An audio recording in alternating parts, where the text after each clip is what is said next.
बच्चों, online classes में मैं आर.के. सिंह आप सभी का स्वागत करता हूं। आइए देखते हैं आज 7th क्लास की वर्कशीट नंबर 2 जो सोशल साइंस से संबंधित है।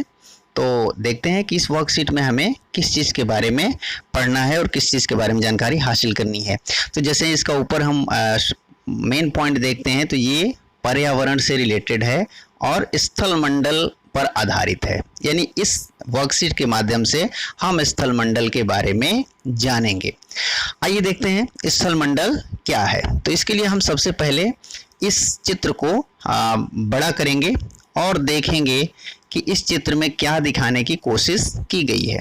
आप लोग इस चित्र को ध्यान से देखेंगे, आप देखेंगे ये किसी एक सीनरी है जो किसी एक जगह के लिए सीनरी दिखाई गई है, जिसमें पहाड़ है, पर्वत हैं, नदियां हैं, घर हैं, बसें हैं, सड़कें हैं, खेत है, किसान है जो ट्रैक्टर चला रहा है, बस्तियां हैं, ये सारी चीजें दी हुई है।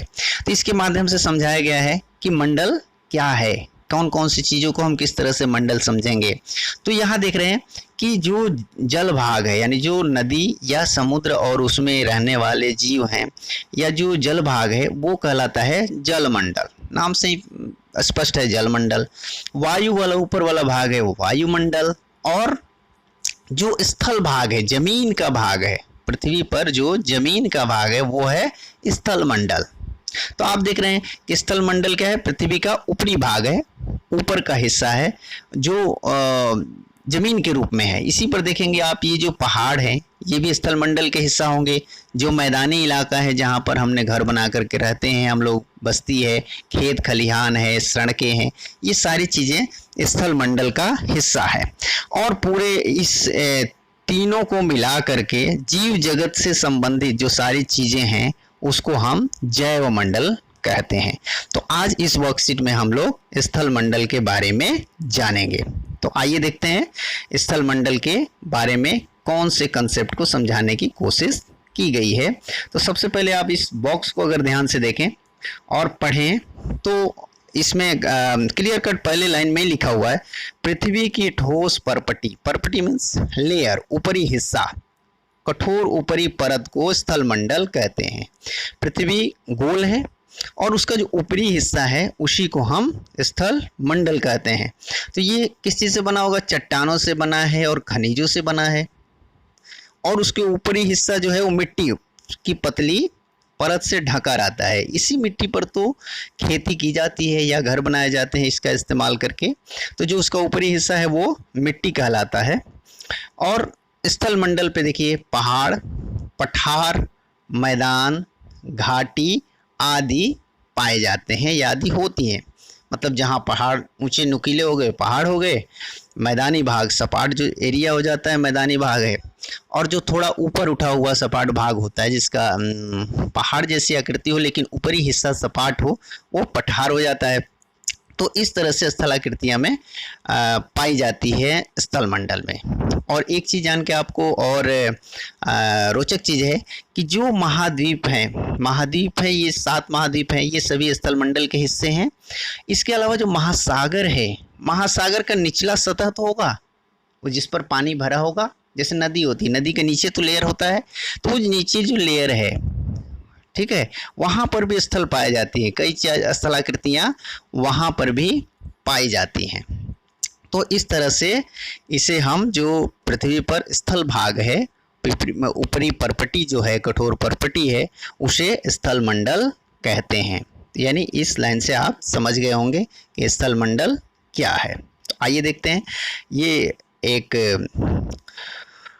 कार्टून के माध्यम से बताया गया। देखिए एक बच्चा भोंपू से कह रहा है कि स्थल मंडल वह क्षेत्र है जो हमें वन, कृषि एवं मानव बस्तियों के लिए भूमि, पशुओं को चरने के लिए चारागाह यानी घास स्थल प्रदान करता है। यानी ये सारी चीज़ें किस चीज़ पर होता है, स्थल मंडल में होती है। वहीं ये देखिए ये बताती है कि उसके साथ साथ एक और सी चीज़ है, खनिज संपदा का स्रोत भी स्थल मंडल है। यानी स्थल मंडल को ही खुदाई करते हैं तो अंदर उसके हमें खनिज संपदा प्राप्त होती है। तो इस तरह से बच्चों आप समझ गए होंगे कि स्थल मंडल क्या है। ठीक। ठीक है, आइए अब प्रश्नों की तरफ बढ़ते हैं कि फीडबैक के लिए हम आपसे किन प्रश्नों के उत्तर अपेक्षित हैं। तो देखिए इस बार उत्तर बहुत ही आसान है और इन प्रश्नों को आप ध्यान से पढ़ेंगे तो उत्तर भी आप आसानी से दे सकते हैं।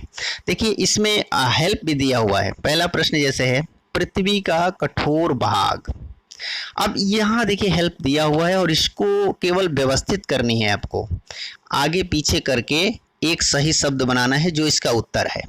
तो पृथ्वी का ठोस भाग को हम क्या कहते हैं, हमने सीखा है स्थल मंडल। तो आप देखिए पहले स्त लिखेंगे, थ, फिर ये ल, फिर मन ड ल, यानी ये हम इसको यूं लिखेंगे स्थल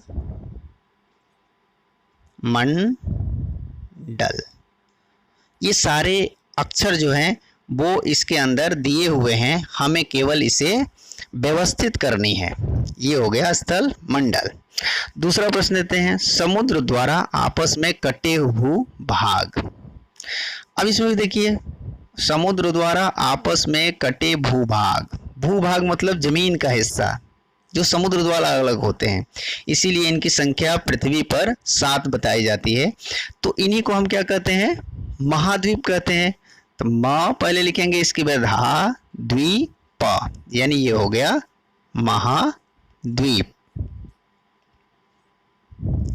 ठीक है, अब उसी तरह से पृथ्वी पर बड़ा जल स्रोत। अब इसमें इससे बनाइए, क्या बना सकते हैं, पृथ्वी पर सबसे ज़्यादा पानी कहाँ पाया जाता है, किस चीज़ में पाया जाता है, महासागरों में, समुद्रों में। तो उसी को देखिए यहाँ पर महासागर शब्द बन सकता है इससे, तो यहाँ आपको बना देनी है महासागर। चौथा, पृथ्वी की स्तर पर बहुत ऊंचे उठे भाग। ऐसे भाग जो बहुत ऊंचे उठे होते हैं और नुकीले होते हैं ऊपर, खास तौर से इन 3 शब्दों से अक्षरों से बनाना है। तो कौन सा शब्द बनेगा, देखिए पर, प, पर व त, यानी प व पर रेफ और त लिखते हैं तो ये पर्वत हो जाता है। चौड़ी और सपाट जमीन, इसे बनानी है, इससे क्या बन जाएगा, मैदान, मैदान कहते हैं उसे। ऊंचाई पर स्थित फैली हुई समतल भूमि, ऊंचाई हो लेकिन ऊपर ऐसा क्या हो, समतल हो, ये हमने बताया था। ये हो जाएगा पठार, पठार। जैसे 2 पहाड़ों के बीच के रास्ता को क्या कहते हैं, तो केवल आपको यहाँ बनाना नहीं है बल्कि इसे याद भी रखना है कि 2 पहाड़ों के बीच के रास्ता को हम घाटी कहते हैं, ऊंचाई पर स्थित फैली हुई समतल भूमि को पठार कहते हैं। तो इस तरह से आपको इसे याद भी करना है।